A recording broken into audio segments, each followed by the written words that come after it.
ایک دفعہ کا واقعہ ہے کہ سرکار غوث اعظم رحمتullah علیہ اپنی خانقاہ میں بیٹھے ہوئے تھے، تبھی دوڑتا ہوا آپ کا ایک مرید آپ کے پاس آیا اور آنے کے بعد عرض کی کہ سرکار رحمتullah علیہ میں برباد ہو گیا ہوں، میں تباہ ہو گیا ہوں۔ سرکار غوث اعظم رحمتullah علیہ نے فرمایا کہ بتاؤ بات کیا ہے، تمہارے اوپر کون سی مصیبتوں کا پہاڑ ٹوٹ پڑا ہے؟ تو اس مرید نے عرض کیا کہ سرکار میری عزت کا جنازہ نکل گیا ہے، میری آبرو برباد ہو گئی ہے، میں لٹ گیا ہوں۔ سرکار میری اکلوتی بیٹی ہے، بڑی خوبصورت ہے، میں نے اپنی بیٹی کو گھر میں ہی رکھ کر تعلیم دی ہے، میں نے ابھی تک اسے گھر سے باہر کسی کام کے لیے نہیں بھیجا ہے، میں نے اپنی بیٹی کا نام فاطمہ رکھا ہے۔ سرکار میری بیٹی میری اجازت کے بغیر کبھی گھر سے باہر بھی نہیں جاتی، لیکن آج جب میری بیٹی چھت پر گئی تو وہ چھت سے واپس نہیں آئی۔ میری چھت پر دیواریں بھی اتنی اونچی ہیں کہ وہ دیوار پھیلان کر بھی نہیں جا سکتی،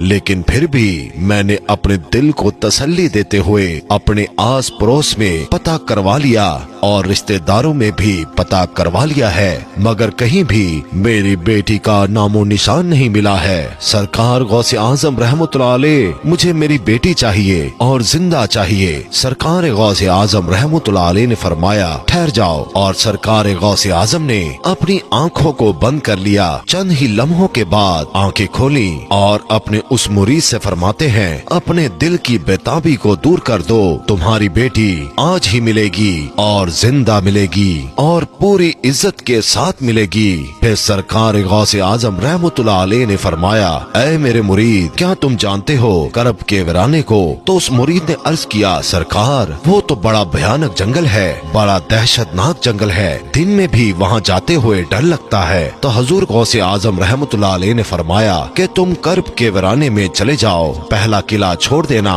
دوسرا قلعہ بھی چھوڑ دینا اور تیسرے قلعے کی چوٹی پر جا کر بیٹھ جاؤ، وہاں جا کر میرا نام لینا اور پڑھ کر اپنی انگلی پر دم کر لینا اور اپنے چاروں طرف ایک لکیر کھینچ لینا، پھر وہاں سے جناتوں کی فوجیں گزرنا شروع ہوں گی، وہ جنات دھاڑتے ہوئے بھیانک آواز نکالتے ہوئے تمہارے اوپر حملہ کرنے کی کوشش کریں گے، لیکن کوئی بھی جن میرے نام کی کھینچی ہوئی لکیر کو پار نہیں کرے گا۔ جب وہ تمام جنات کی فوج چلی جائے گی تو آخر میں شہنشاہ جنات کی سواری آئے گی، اور وہ شہنشاہ جنات اتنا طاقتور ہے کہ وہ بڑے بڑے پہاڑوں اور درختوں کو اکھاڑ سکتا ہے، وہ سب کام تو کر سکتا ہے لیکن میرے نام کی کھینچی ہوئی لکیر کو وہ بھی پار نہیں کر سکتا۔ پھر وہ شہنشاہ جنات آپ سے پوچھے گا، پھر آپ اس کو اپنی پوری داستان بتا دینا کہ میں حضور غوث اعظم رحمتullah علیہ کا مرید ہوں، انہی کا بھیجا ہوا ہوں، مجھے میری بیٹی آج ہی چاہیے اور زندہ چاہیے اور پوری عزت کے ساتھ چاہیے۔ اگر میری بیٹی کو کچھ ہوا تو میرے پیر کے قہر سے پوری قوم جنات کو کوئی نہیں بچا سکے گا۔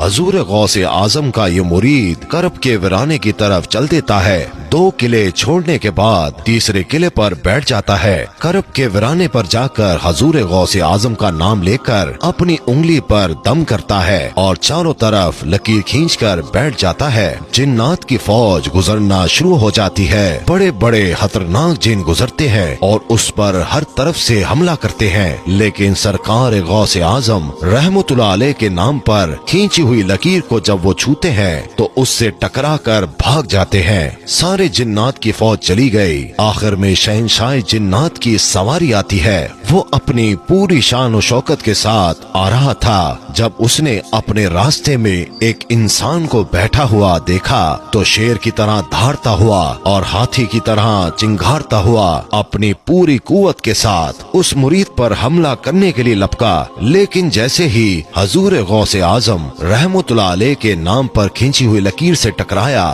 وہیں پر گھٹنے ٹیک کر بیٹھ گیا اور اس سے پوچھتا ہے کہ تم کون ہو اور کہاں سے آئے ہو، بات کیا ہے؟ حضور غوث اعظم رحمتullah علیہ کے مرید نے اپنا پورا مقدمہ پیش کیا کہ اے جنات کے بادشاہ، میں حضور غوث اعظم کا مرید ہوں، میری لڑکی چھت پر گئی تھی اور وہاں سے میری بیٹی غائب ہو گئی، کوئی جن اس کو اٹھا کر لے گیا ہے، مجھے میری لڑکی آج ہی چاہیے اور زندہ چاہیے اور عزت کے ساتھ چاہیے۔